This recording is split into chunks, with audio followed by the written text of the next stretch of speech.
Hey, what's up guys, it's Austin here, and today I'm going to show you how to use the Launchpad. Um, Basically, many of my friends and some of the comments on my social media page kind of like requested this video. And so I'm just going to do it to solve you guys' problems. And so in all of my videos, I assume that you already downloaded Ableton and you already got your Launchpad and everything's set up. So I'm not going to go through like how to download Ableton from its webpage, ableton.com, and what, downloading it, opening it, and trying to test it if it doesn't work. I'm not going to do that because it's kind of like wasting time. And so I'm just going to skip that part, and I'm just going to talk about the functions and starting like how to use it. And so in this video, I'm basically focusing on the Launchpad. I'm not really focusing on the Ableton. So basically, I'm just going to tell you guys how to use how to use the functions right over here. What does these mean? And so that's it. To start off, you need to plug in your Launchpad USB thing to your PC or laptop, and when you connect it, this booting light show, or I don't know, light screen or something will boot up, and then that means it works, start up. And the down button, right button, session, user 1, user 2, and mixer mode, the buttons should light up. And if it doesn't light up, then you need to get it fixed, because that's a problem. I once had this problem before when it doesn't light up when I first bought it, and then I'm like, because I don't really know how to use it before, and I thought it should be like that, and then when I used some of the functions, I'm like, hey, it doesn't work. And I don't know, for some reason it doesn't work. And so I just sent it back to the place that I got my Launchpad, and then after some repairing, and it works. And so if you have this problem, I recommend it to give it back to go back to the store that you buy the Launchpad, and try to repair it as soon as possible, and get it fixed. And so once you already connected to your PC, basically you need to open Ableton Live 9. That's what the version I used. Ableton, you need to open it to function, otherwise it doesn't really show. It's kind of useless. For these buttons over here, the up, down, left, and right button, it basically controls the box right over here. As you can see, there's a red line over here and down here. By pressing the down button, it goes down. So right over here, you could see it's called the row 2 and 3. When I press up, it's 1 and 2, and 2 and 3, 3 and 4, 4 and 5. It goes down by 1 row.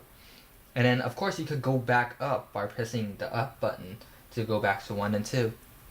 And same as the left and right buttons. If I press right, this box, the selected area, goes right by 1 column. And then I could do it by pressing it multiple times till it only gets to 1 column. And of course I could go back by pressing the left button, and so it goes back to, you could select all of them. And for session, the button session, it's session mode. Basically what it does is that it controls individual boxes. Like in each box there will be a sound loop or a sound file, and then using session mode, you could navigate it by pressing session mode and then trying to edit and to play them. And user 1 mode is basically the main mode in the Launchpad. Basically, what it does is after you after you put in the sound files, you should play it by using user 1 mode. You could edit and also you could play it, and then by using user 1 mode. User 2 mode is basically the same as user 1 mode, but it's just it's like a new page because there's only 8x8 grid for the Launchpad, 64 buttons, and if you think it's like full, you could change it to user 2 mode, so it's kind of like a new page, and then you could add more sound effects, sound or light shows. And then for mixer mode, as you can see, all these light up. So I'm just gonna briefly show you guys what these do and then why these are lighting up. For volume, when you hit on volume, these light up. This is the volume control, and if you press the buttons down below, it turns it off. That means that it's muted and doesn't have sound. And I don't know why you don't want to have sound. So, in default, it's right here, and then the max volume is right over here.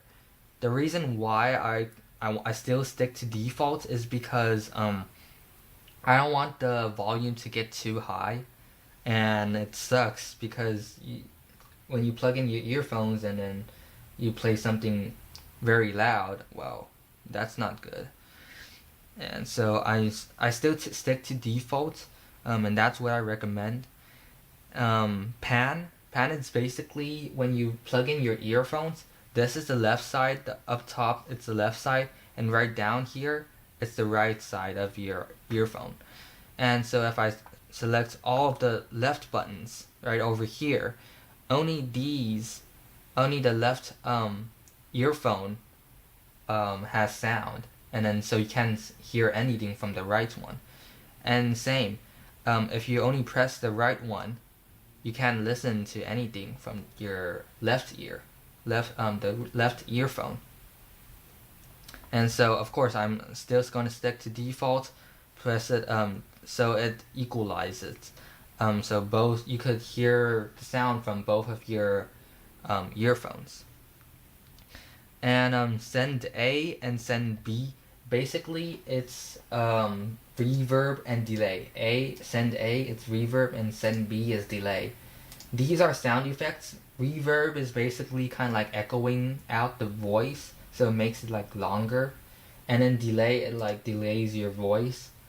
And so basically those two sound effects, I don't really use them, and it's kind of useless for me.